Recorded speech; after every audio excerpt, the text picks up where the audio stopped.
नमस्कार, मैं हूं आपके साथ विशाल कालरा। बड़ी खबर यह है कि नेशनल हेराल्ड केस में एक बार फिर से आज राहुल गांधी से पूछताछ होने वाली है। सुबह 11 बजे का वक्त है जब राहुल गांधी को ईडी के सामने पेश होना होगा। एक बार फिर से पूछताछ होगी राहुल गांधी से। राहुल गांधी से कल प्रवर्तन निदेशालय ने, ईडी ने 8.5 घंटे की पूछताछ की थी। राहुल गांधी से कल 2 राउंड में सवाल जवाब किए गए थे और आज एक बार फिर से राहुल गांधी को ईडी के सामने पेश होना है। अब से कुछ ही देर में राहुल गांधी अपने घर से निकलेंगे, ईडी दफ्तर पहुंचेंगे, जहां पर उन्हें सवालों के जवाब देने होंगे। नेशनल हेराल्ड केस से जुड़े हुए सवाल, जिनके जवाब आज एक बार फिर राहुल गांधी को देने होंगे। तो आज एक बार फिर से पूछताछ है। 8.5 घंटे की पूछताछ पहले दिन हुई थी। कांग्रेस पार्टी आज भी उसी तरह से सत्याग्रह मार्च की, विरोध प्रदर्शन की बात कह रही है जैसे कि कल हुआ था। राहुल गांधी से करीब 50 सवाल कल पूछे गए थे और कांग्रेस का प्रदर्शन कल भी हुआ था। आज एक बार फिर से कांग्रेस पार्टी ने कहा है कि वो इस तरह से एजेंसियों का दुरुपयोग करने को लेकर, केंद्र सरकार की तरफ से दबाव बनाने को लेकर फिर एक बार विरोध करेगी। ईडी से पूछताछ का डे 2, सच से सामना एक बार फिर राहुल गांधी का। National Herald case, money laundering से जुड़ा हुआ मामला, पूछताछ का आज दूसरा दिन।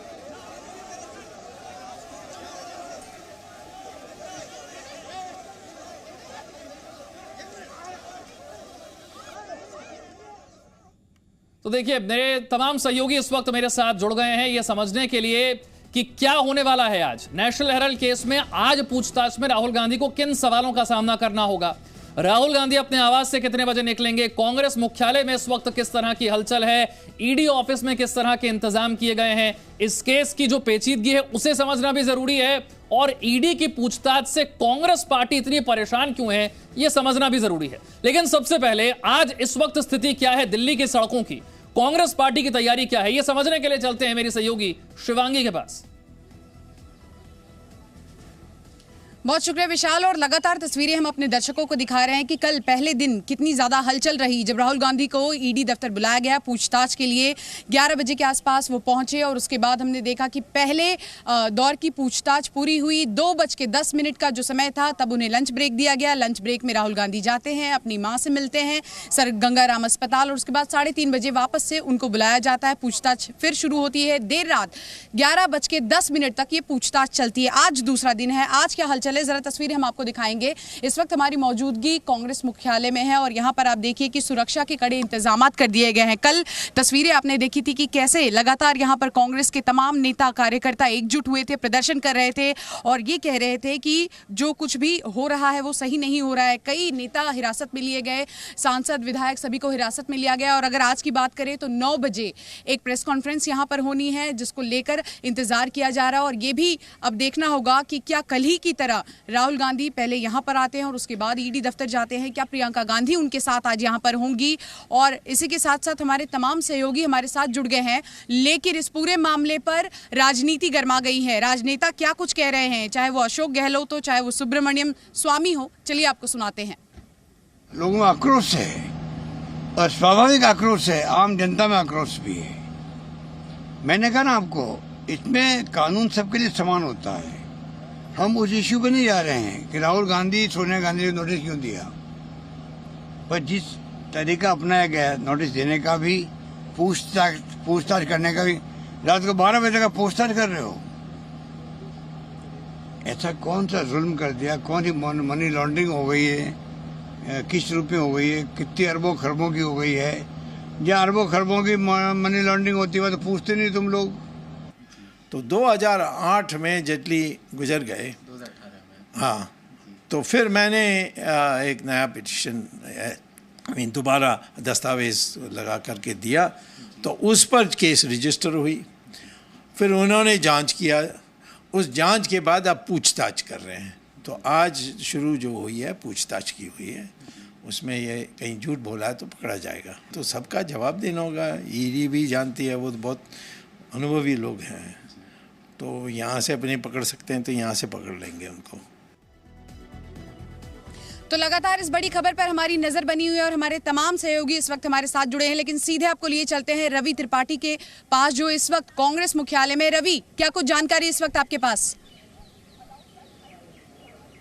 नहीं, देखिए जो जानकारी है, सबसे पहली जानकारी आपको बता दूं कि रणदीप सुरजेवाला किसी भी वक्त प्रेस कॉन्फ्रेंस आके करेंगे और पार्टी की लाइन बताएंगे, आज क्या होने वाला है, क्या पार्टी करने वाली वो बताएंगे। दूसरी बड़ी खबर ये है कि सभी सांसद जो दिल्ली थे, 80 के आसपास जो कांग्रेस के सांसद थे, उनको बुलाया गया है। कांग्रेस दफ्तर में बैठक होगी, राज्यसभा लोकसभा के सांसदों की बैठक होगी, साथ साथ जो सीनियर नेता CWC के मेंबर थे, फिर से सबको बुलाया गया है। सब दिल्ली यहीं आएंगे, थोड़ी देर के बाद आप देखेंगे कि बैठक होगा और बैठक के बाद फिर मार्च करने की तैयारी होगी। इस बात को लेकर अभी संशय है कि क्या राहुल गांधी फिर आज कांग्रेस दफ्तर आएंगे प्रियंका गांधी के साथ, या फिर घर से सीधे डायरेक्ट ईडी दफ्तर जाएंगे। ये अभी कंफर्म नहीं हुआ है, हो सकता है थोड़ी देर में इस बात की कंफर्मेशन हो जाए। लेकिन सवाल यह है कि राहुल गांधी के साथ पार्टी पूरी तरह से खड़ी है और ये दिख रहा है क्योंकि पार्टी चाहती है कि नेता हमारा है उसके पीछे लौटेंगे आपके पास रवि, लेकिन आपको बता दें जिस प्रेस कॉन्फ्रेंस का इंतजार किया जा रहा था उसके लिए अब रणदीप सुरजेवाला यहां पहुंच चुके हैं। कांग्रेस मुख्यालय की बात करें और अभी जाते जाते उन्होंने कहा कि जब जब मोदी डरता है पुलिस को आगे करता है। लगातार कांग्रेस ये बात कह रही है। हमारे तमाम सहयोगी इस वक्त हमारे साथ जुड़े हैं, आपको सीधे लिए चलते हैं प्रमोद शर्मा के पास जो कि ईडी दफ्तर के बाहर मौजूद हैं। प्रमोद, क्या कुछ तैयारी वहां पर की गई है, किस तरह से सुरक्षा के इंतजाम वहां पर कड़े किए गए हैं?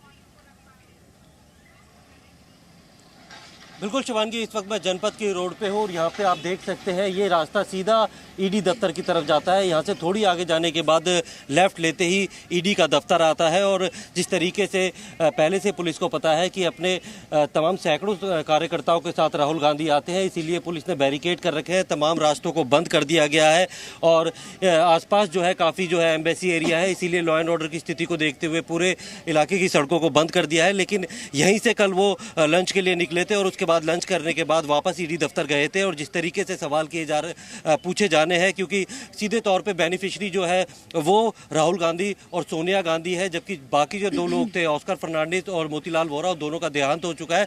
इसीलिए उनसे सबसे ज़्यादा सवाल पूछे जाने हैं कि जब 91 करोड़ की संपत्ति को लिया गया था, लोन फ्री अमाउंट दिया गया, उसके बाद 51 लाख रुपए देकर ही वो उन्होंने एक यंग इंडिया कंपनी बनाई थी और उसमें मोटे तौर पर बेनिफिशियरी जो है सोनिया गांधी और राहुल गांधी है। सोनिया गांधी को 8 तारीख को बुलाया था, लेकिन कोरोना का हवाला देकर उन्होंने थोड़ी रियायत मांगी थी। अब उन्हें 23 तारीख को दोबारा ईडी के दफ्तर पेश होना है और राहुल गांधी से आज जब दूसरे दौर की पूछताछ होगी तो कई सारे ऐसे तमाम है, क्योंकि जो पैसों का लेन देन है, पैसा दिया गया है, पैसा किस तरीके से दिया गया है, तो काफ़ी सारे ऐसे सवाल हैं जिन्हें ईडी अभी जानना चाहती है, क्योंकि काफ़ी लंबे वक्त से ये जाँच चल रही है और इससे पहले भी। जी प्रमोद, लौटेंगे आपके पास। लगातार आप नजर बनाए रखिए और ईडी दफ्तर पर क्या कुछ हलचल है ये भी देखना वाकई दिलचस्प होगा, क्योंकि 11 बजे का समय दिया गया है।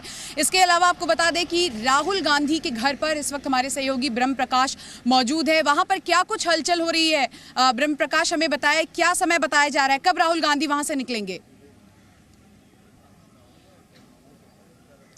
बिल्कुल, देखिए शिवांगी, राहुल गांधी अभी घर पर मौजूद हैं और ये माना जा रहा है कि तकरीबन 10 बजे प्रियंका गांधी वाड्रा।